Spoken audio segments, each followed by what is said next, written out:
अखंडमंडलाकारं व्याप्तं येन चराचरं तत्पदं दर्शितं येन तस्मै श्री गुरुवे नमः।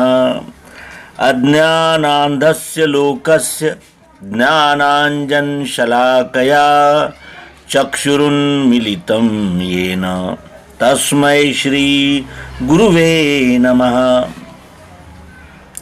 अध्यात्म विश्व विज्ञान यूट्यूब चैनल पर उपस्थित अपने सभी अध्यात्म प्रेमी मित्र, आचार्य, गुरुजन, हमारे प्रेरणा स्रोत, हमारे मार्गदर्शक, हमारे व्यूअर्स, शेयरकर्ता, सब्सक्राइबर्स और वो सभी जिन्होंने इस चैनल को भरपूर प्यार दिया, दे रहे हैं और देते ही रहेंगे, क्योंकि ये ईश्वरी कार्य है। भगवान श्री मायानंद जी चैतन्य कहते थे कि यदि इस विद्या का प्रचार प्रसार करने वाले 1000 उपदेशक तैयार हो जाएं तो सतयुग का उषक काल आने में कोई भी बाधा नहीं हो सकती। और इस विद्या का प्रचार प्रसार करने का यही उचित समय है, इसलिए कि इस समय आसुरी शक्तियों का बल बहुत ही बढ़ गया है। इतना बढ़ गया है कि वे सहजीवन से इनकार करते हैं। वे कहते हैं कि हमको ही इस दुनिया में जीने का अधिकार है और अन्य संप्रदाय, अन्य पंथ मतों को जीने का भी अधिकार नहीं है। जो हमारे मत पंथ संप्रदाय में नहीं आएगा उसको जीने का भी अधिकार नहीं है और उसने जल्द से जल्द हमारे संप्रदाय को ज्वाइन कर लेना चाहिए, हमारे संप्रदाय में आना चाहिए। और ये मानवता की विडंबना ही कही जाएगी कि आज मनुष्य ने वैज्ञानिक दृष्टि से इतनी खोजें कर ली है, वो आज ये जानता है कि हवा, पानी, पृथ्वी, जल ये सब के लिए कॉमन है, समान है, सामान्य है और जो भी इफेक्ट या जो भी परिणाम होते हैं वो संपूर्ण विश्व के मानव पर एक ही समय होते हैं। ऐसा विभाजन इस विश्व में हो ही नहीं सकता कि एक मानव पर जो बीते उसका परिणाम दूसरे मानव पर न हो। इस प्रकार ये संपूर्ण विश्व एक ही है और इसी एकता को दर्शित करते हुए श्रीमद् भगवद गीता के 9वें अध्याय में भगवान श्री कृष्ण जी कहते हैं कि पिताहमस्य जगतो माता धाता पितामहा वैद्यम पवित्रमोंकार रुक्षाम यजुरेव च गतिर्भर्ता प्रभु साक्षी निवासः शरणं सुहृद प्रभवः प्रलयः स्थानं निधानं बीजम् अव्ययम् तपाहम्यहं वर्षं निगृह्णाम्युत्सृजामि च अमृतं चैव मृत्युश्च सच्चाम अर्जुन। सब जगत का माता धाता मैं हूँ पितामह, जानने योग्य ओंकार रुक्षाम यजुर्वेद में भर्ता साक्षी गति स्वामी निवास आप्त भक्त का मैं स्थिति लय उत्पत्ति निधान बीज अव्यय। मैं तपता हूँ, करता हूँ गिराना जल रोकना, अमृत में मृत्यु भी मैं सतासत अर्जुन। अर्जुन, मैं इस जगत का माता हूँ, पिता हूँ, धाता हूँ यानी पालन पोषण करने वाला हूँ। मैं हूँ पितामह क्योंकि मुझसे ही अक्षर भाव निर्माण होता हुआ है और अक्षर भाव से प्रकृति प्रकाशित होती है, इसलिए मैं पितामह भी हूँ इस विश्व का। जानने वो योग्य ओंकार, मैं जानने वो योग्य ओंकार हूँ। ऋग्वेद, सामवेद, यजुर्वेद भी मैं ही हूँ क्योंकि मुझे ही जानने के लिए ये चारों वेद निर्माण हुए हैं। भर्ता साक्षी गति स्वामी निवास आप्त भक्त का मैं स्थिति लय उत्पत्ति निधान बीज अव्यय। मैं इस विश्व का भर्ता हूँ, साक्षी हूँ क्योंकि मेरे आधार से ये सब चल रहा है, इसलिए मैं इसका साक्षी भी हूँ और प्रकृति रूप से गति भी हूँ, स्वामी हूँ, क्योंकि मैं स्वयं हूँ। मेरे नियंत्रण से ये सब चल रहा है, मैं किसी के नियंत्रण में नहीं हूँ, क्योंकि मैं तो स्वयं हूँ। निवास आप्त भक्त का और मेरे जो सेवा करने वाले हैं उन भक्तों का भी निवास इसी विश्व में है, मुझ में ही है। मैं स्थिति लय उत्पत्ति, मैं उत्पत्ति स्थिति लय भी मैं ही हूँ। प्रकृति के द्वारा उत्पन्न करना, पालन पोषण करना और लय करना, ये भी कार्य मैं ही कर रहा हूँ। निधान यानी ये विश्वरूप जो यानी प्रकट हुआ है प्रकृति के द्वारा, उसका कारण भी मैं ही हूँ।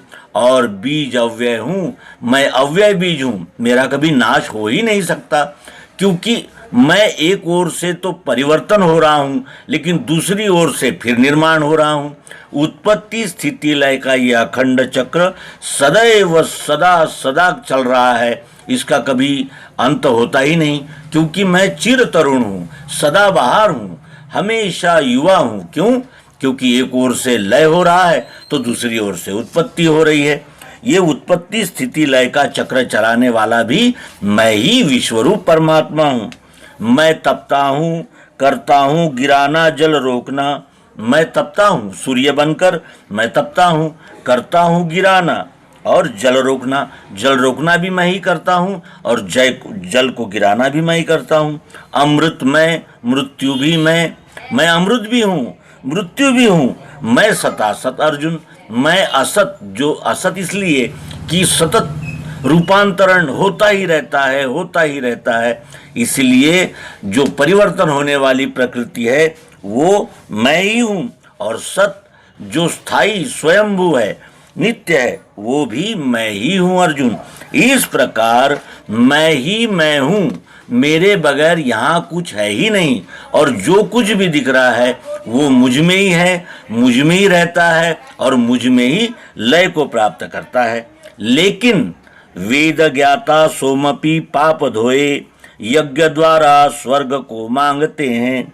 उस पुण्य से स्वर्ग मिले वहां वे, है भोगते भोग सुदेवतों के। श्रुति प्रणीत जो यज्ञ करता है वो एक यानी उसके लिए ये जानना जरूरी है कि ये सोमरस क्या होता है। सोमपी, ये सोमरस को प्राशन करने का क्या प्रकार है, इसके लिए हमें जानना होगा कि श्रुति प्रणीत 3 गुणों में होने वाले यज्ञादि रूपी कर्मों के द्वारा सोमरस का, अर्थात यज्ञ में प्रतिष्ठित किए हुए घट में वनस्पति औषधियों को डालकर जो बनाया जाता है और जिसे पीने की भावना ये होती है कि इसको पीकर हमारे पाप धुलते हैं। इस प्रकार स्वर्ग की रोचक कल्पना को ही सत्य मानकर स्वर्ग की चाहना के वशीभूत होकर यज्ञादि कर्म को जो करते हैं, जिसका इष्ट केवल स्वर्ग ही रहता है, और इस पुण्य के द्वारा दैवी संपत्ति में जन्म तथा धन संपत्ति रूप ऐश्वर्य सुख जो कि नश्वर है वो प्राप्त होता है, ऐसी इनकी कल्पनाएं होती है, क्योंकि ये कामनावश होकर यज्ञ करते हैं। अब इसी श्लोक का यदि यथार्थ अनुभव दृष्टि से विचार किया जाए तो ये क्या है, आत्मानुभव को जानने वाले स्वकर्म रूपी यज्ञ में मन रूपी घट में अनुभव रूप औषधि और गुणों के अनंत तत्व रूपी वनस्पति जो आदि है, उससे स्व अनुभव रूपी अमृत के पान द्वारा आंतरीय सूक्ष्म अहम रूपी पाप जो द्वैत की उत्पत्ति का कारण है वो धुल जाता है, और इस यज्ञ से प्राप्त होने वाली परिस्थिति रूप स्वर्ग तथा अखंड सुख रूपी ऐश्वर्य को प्राप्त करते हैं। ये अध्यात्म विज्ञान का अनुभव युक्त अर्थ हमने ग्रहण करना चाहिए। अब इन जो वेद ज्ञाता सोमपि पाप धोए यज्ञ द्वारा स्वर्ग को मांगते हैं, उस पुण्य से स्वर्ग मिले वहां वे, है भोगते भोग सुदेवतों के। ये इस प्रकार यानी यज्ञ के द्वारा देवताओं को भोग मांगते हैं, देवता स्वरूप यानी देवताओं को जो प्राप्त है वो भोग मांगते हैं, स्वर्ग मांगते हैं, वो क्या चाहते हैं और किस प्रकार उनकी कामनाएं होती है वो आगामी श्लोक में भगवान श्री कृष्ण जी अर्जुन को कहते हैं कि वे उस भारी स्वर्ग का भोग लेके चुकते ही वो पुण्य लौटे यहाँ ही। इस रीति तीनों गुणों में लपेटे कामी लहे जन्म सदैव मृत्यु। ये जो कामनावश होकर यज्ञ किए जाते हैं उस यज्ञ को वो बड़े ऐश्वर्य और सुख भोगों को भोग कर पुण्य फल के समाप्त होते ही पुनः मृत्युलोक में जन्म को प्राप्त होते हैं। और इस प्रकार कर्म फल भोग की तीव्रता से किए हुए कर्म में पाप पुण्य दोनों का ही भोग रहता है। इसलिए कभी सांसारिक सुख भोगों की उन्नति तो कभी उन भोगों से अवनति सदैव प्राप्त होती रहती है। और इसी प्रकार से तीनों गुणों में लिप्त हुए कर्ता बनकर कर्म करने वाले कामी पुरुष सदैव जन्म मृत्यु को प्राप्त होते रहते हैं।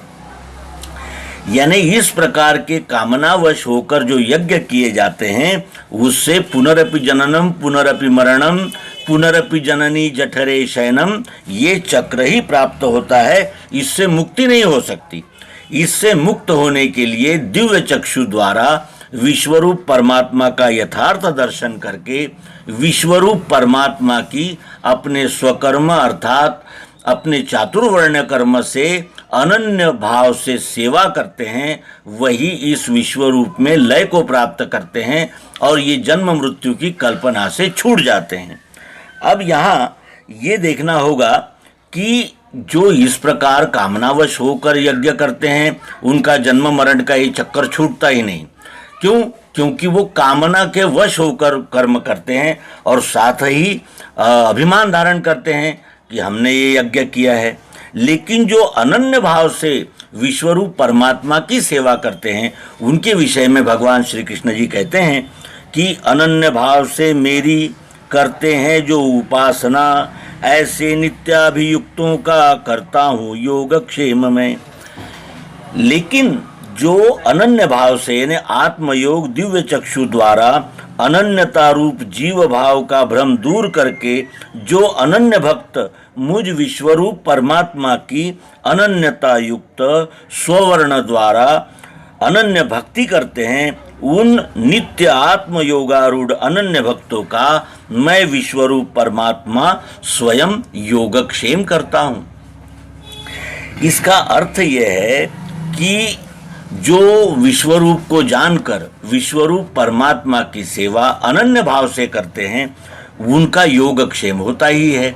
जैसे हम कर्तृत्वाभिमान छोड़कर और फलाशक्ति छोड़कर जब विश्वरूप परमात्मा की सेवा में संलग्न हो जाते हैं तो विश्वरूप परमात्मा ही हमारा योग यानी हमें जो प्राप्त करना है वो प्राप्त करा देता है और क्षेम उन प्राप्त हुए भोगों का, ऐश्वर्य का या सुख का रक्षण भी वही विश्वरूप परमात्मा करता है जो अनन्य भाव से विश्वरूप की सेवा में संलग्न हो जाते हैं।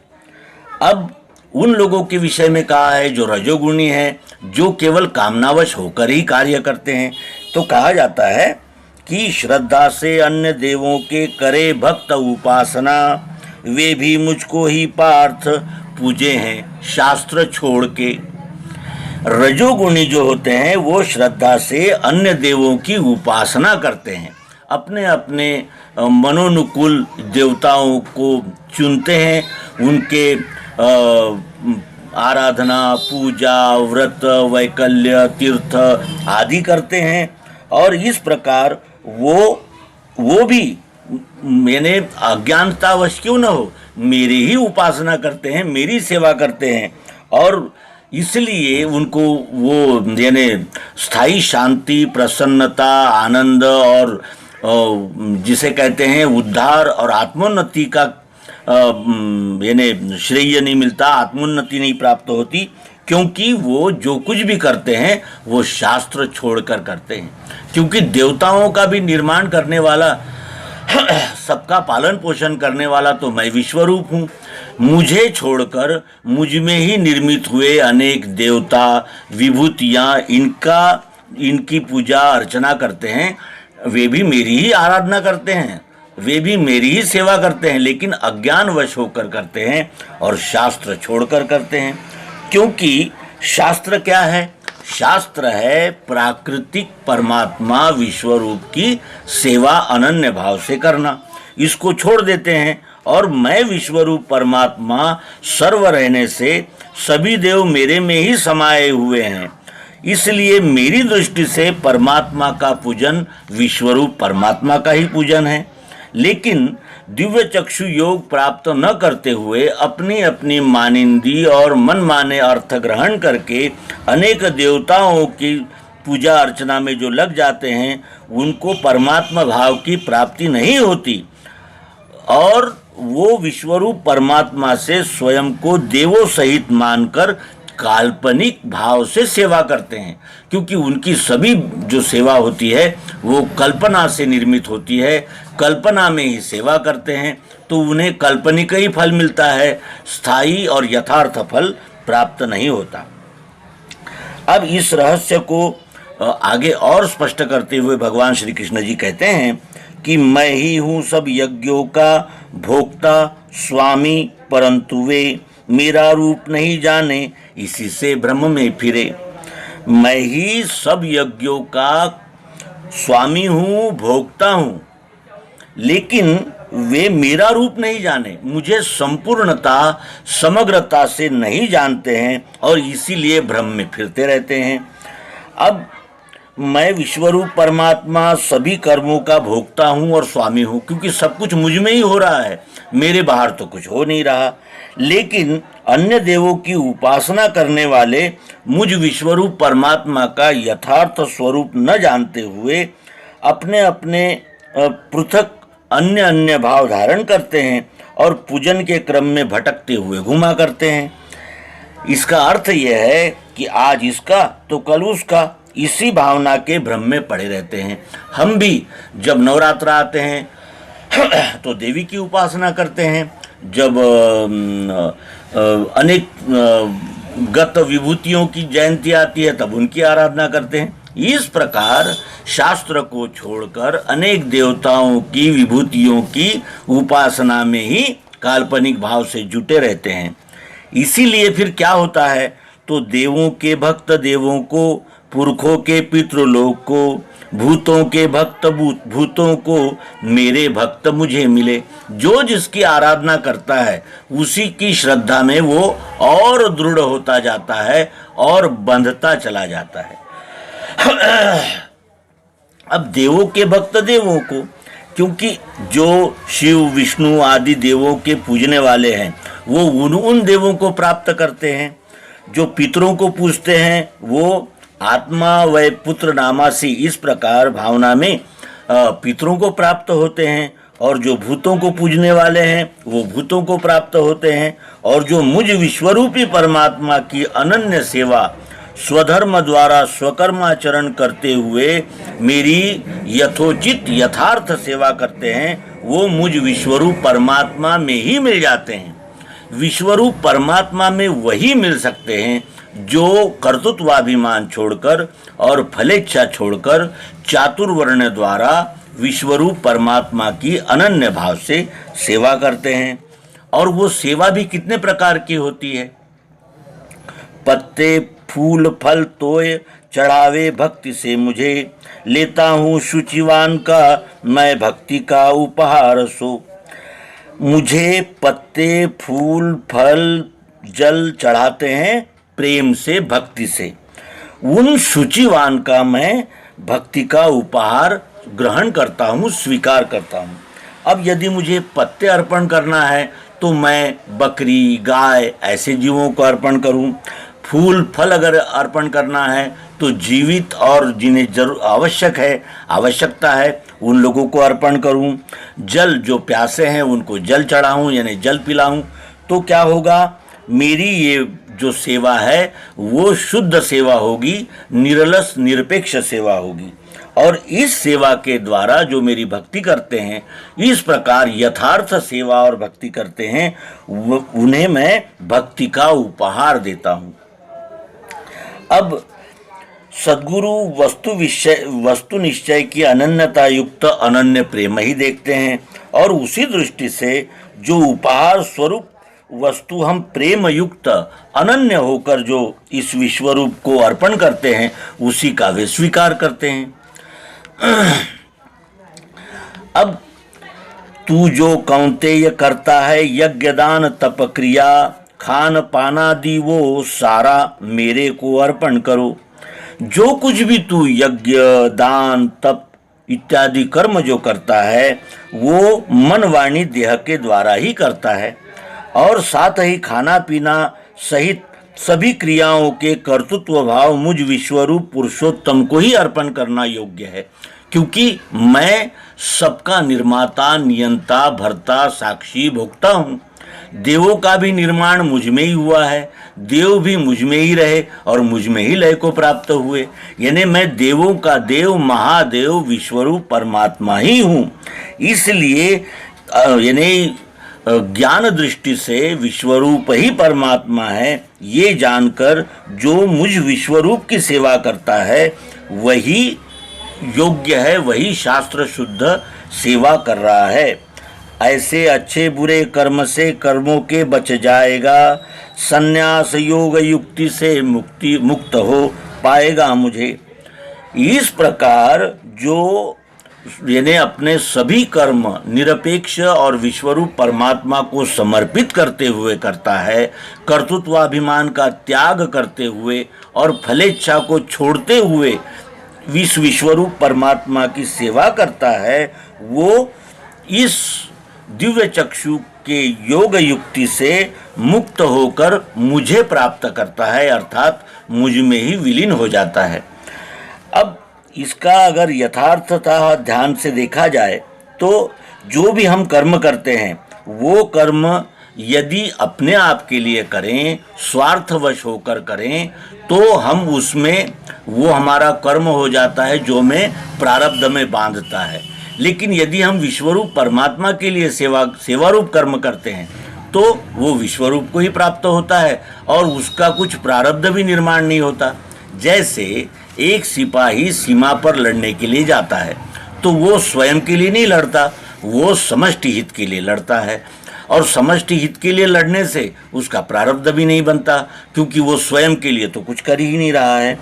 इस प्रकार ऐसे अच्छे बुरे फल से कर्मों के बच जाएगा, संन्यास योग युक्ति से मुक्त हो पाएगा मुझे।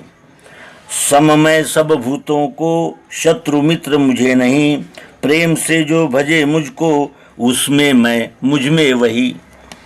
सममय सब भूतों को, मैं भूत मात्र मेरे लिए आत्मरूप ही है, क्योंकि प्राणी मात्र के लिए मैं आत्मरूप से ही हूँ, क्योंकि सभी मेरा ही स्वरूप है। तो फिर जब मुझसे ही निर्मित होते हैं, मुझ में ही रहते हैं और मुझ में ही लय को प्राप्त करते हैं, तो फिर मेरे शत्रु कौन है और मित्र कौन है। ये इस प्रकार जो अन्य भाव को छोड़कर अनन्य प्रेम से अभेदात्मक सेवा अपने अपने वर्ण कर्म के अनुसार करता है, उसमें मैं योग स्वरूप उनका कल्याण करने की बुद्धि में स्थिर होकर बैठ जाता हूँ। तो इसका अर्थ यह है कि मैं सबका हूँ, सबके लिए हूँ, निरपेक्ष हूँ, मेरा अपना पराया कोई है नहीं, और इसलिए जो मुझे प्रेम से बसता है, यानी प्रेम से जो मुझ विश्वरूप परमात्मा की सेवा करता है, उसमें मैं रहता हूँ और वो मुझ में रहता है, क्योंकि फिर वो विश्वरूप ही हो जाता है, तो फिर विश्वरूप और उसमें कोई अंतर होता ही नहीं। इस प्रकार भगवान श्री कृष्ण जी आगे अर्जुन को उपदेश करते हुए कहते हैं कि यद्यपि है दुराचारी एक दृष्टि भजे मुझे, तो उसको साधु ही जानो, क्योंकि वो सत पा चुका। यदि वो आचरण से दूर भी है तो भी यदि एक दृष्टि से मैं विश्वरूप परमात्मा ही हूँ ऐसा जानकर जो सेवा में लग जाता है, उसको साधु ही जानो, क्योंकि वो सत पा चुका। यदि कोई दुराचरण करने वाला अर्थात द्वैत युक्त विकारों में यानी बर्ताव करने वाला भी आत्मदृष्टि से मुझ विश्वरूप की अनन्य प्रेम से सेवा करता है तो वो आत्मानुभव प्राप्त करने वाला यथार्थ साधु ही है, ऐसा समझ लेना चाहिए। क्योंकि अभी वो आचरण से दूर है, वो जान चुका है कि ये विश्व ही परमात्मा है, लेकिन अब वो आचरण से दूर है। दुराचारी का अर्थ बुरा नहीं होता, आचार से जो दूर है, अभी वो अनन्य भाव से सेवा में नहीं लगा है, लेकिन एक दृष्टि भजे मुझे, एक दृष्टि मैं ही विश्वरूप परमात्मा हूँ, इस प्रकार की दृष्टि रखकर जो मुझे मेरी सेवा कर रहा है उसको साधु ही जानना चाहिए। क्यों? क्योंकि वो सत पा चुका, वो उससे सत तो प्राप्त हो गया है लेकिन वो समग्र रूप से विश्वरूप परमात्मा की सेवा अनन्य भाव से नहीं कर पा रहा है, क्योंकि उसको अभी कुछ दिन तक के अपने द्वैत का निरसन करना होगा, विकारों से उबरना होगा, फिर वो आचरणवान बन जाएगा। लेकिन अभी जब उसमें सत्य स्थिर हो गया है तो उसे साधु ही जानना चाहिए, क्योंकि वो सत्य को पा चुका है। और ऐसा जो सत्य पा चुका है वो उसका क्या होता है? होवे त्वरित धर्मात्मा, स्थायी शांति मिले उसे, कौन्तेय ध्यान में लेना मेरा भक्त नहीं गिरे। वो तुरंत धर्मात्मा होने लगता है, क्योंकि धर्म का अर्थ होता है विश्वरूप परमात्मा की सेवा में अनन्य भाव से लग जाना। ये धर्म उसके पास आते ही फिर वो त्वरित धर्मात्मा हो जाता है, उसे शांति, स्थायी शांति मिल जाती है। और ये ध्यान में रखना अर्जुन कि मेरा भक्त नहीं गिरे। जो विश्वरूप परमात्मा को दिव्य चक्षु द्वारा सद्गुरु प्रदत्त योग युक्ति के द्वारा जान चुका है वो भक्त कभी नहीं गिरता, यानी कभी भी उसका यानी पतन नहीं होता। ऐसे सतबोध से युक्त आत्मदृष्टि प्राप्त होते ही स्वधर्मानुकूल सेवा होना प्रारंभ हो जाने से वो धीरे धीरे धर्मात्मा हो जाता है, यानी ईश्वरीय धर्म का पालन करने हो जाता है। इससे सदैव स्थिर रहने वाली शांति उसे प्राप्त हो जाती है। ये ध्यान में रखना अर्जुन कि मुझ विश्वरूप परमात्मा का जो अनन्य भक्त हो गया है उसका कभी पतन नहीं होता। कर्म फल भोगों के लिए निचली योनि में जन्म नहीं ग्रहण करना पड़ता उसे। क्यों? क्योंकि वो सत पा चुका है। मेरे आश्रय से पार्थ पापी चांडाल आदि स्त्रियां वैश्य और शूद्र पाते हैं श्रेष्ठ वो गति। मेरे आश्रय से यानी विश्वरूप परमात्मा, मैं सबका नियंता भर्ता साक्षी और सबका पालन करने वाला लय करने वाला हूँ, इस प्रकार जो जानता है वो फिर पापी चांडाल स्त्रियां वैश्य शूद्र क्यों न हो, वो श्रेष्ठ गति को प्राप्त करते हैं। वो कैसे श्रेष्ठ गति को प्राप्त करते हैं? जो पापी चांडाल हो, जो पापी है वो विश्वरूप परमात्मा को जानकर उसके हाथ से पाप होने बंद हो जाते हैं, क्योंकि वो जानता है कि ये विश्वरूप ही परमात्मा है। यहाँ किसी के साथ भी द्वैत का व्यवहार करना पाप होता है, ये वो जानता है तो उसके पाप समाप्त हो जाते हैं। कोई चांडाल है तो वो भी धीरे धीरे वो यानी अपने विकारों से उबर जाता है, और फिर स्त्रियां वैश्य और शूद्र पाते हैं श्रेष्ठ वो गति। श्रेष्ठ गति पाने का आशय यह है कि कोई भी हो, स्त्रियां हो, वैश्य हो, चांडाल हो, पापी हो, शूद्र हो, कोई भी हो, वो इस विज्ञान के आधार से, अध्यात्म विज्ञान के बोध के आधार से श्रेष्ठ गति को प्राप्त करते हैं। क्यों? क्योंकि धीरे धीरे वो अनन्य भाव से इस विश्वरूप परमात्मा की सेवा में लग जाता है। वर्ण कर्म का आशय यह है कि चांडाल, ऊंच नीच जाति या फिर स्त्री हो इत्यादि की कल्पना इस विश्वरूप में नहीं है। विश्वरूप की दृष्टि में सभी जीव मात्र है और सब जाति और सभी मनुष्यों को भेद रहित आत्मानुभव प्राप्त करने का अधिकार है।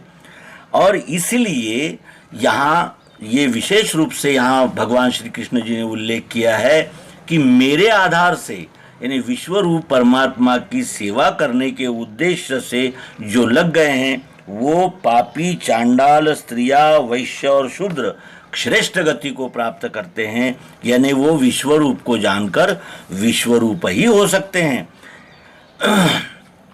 अब भगवान श्री कृष्ण जी अब ये उदाहरण देते हुए आगे कहते हैं कि फिर क्या बात पुण्यात्मा विप्र क्षत्रिय भक्त की, अनित्य मृत्यु भूमि में आया है भज तू मुझे।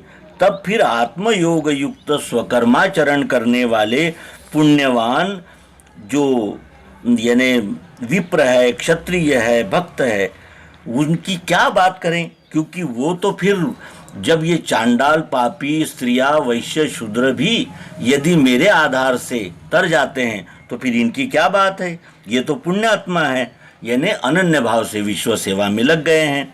ऐसे सभी का यानी उद्धार होना ही होना है, क्योंकि ये तो जागृत है और अनन्य भाव से सेवा में लग गए हैं।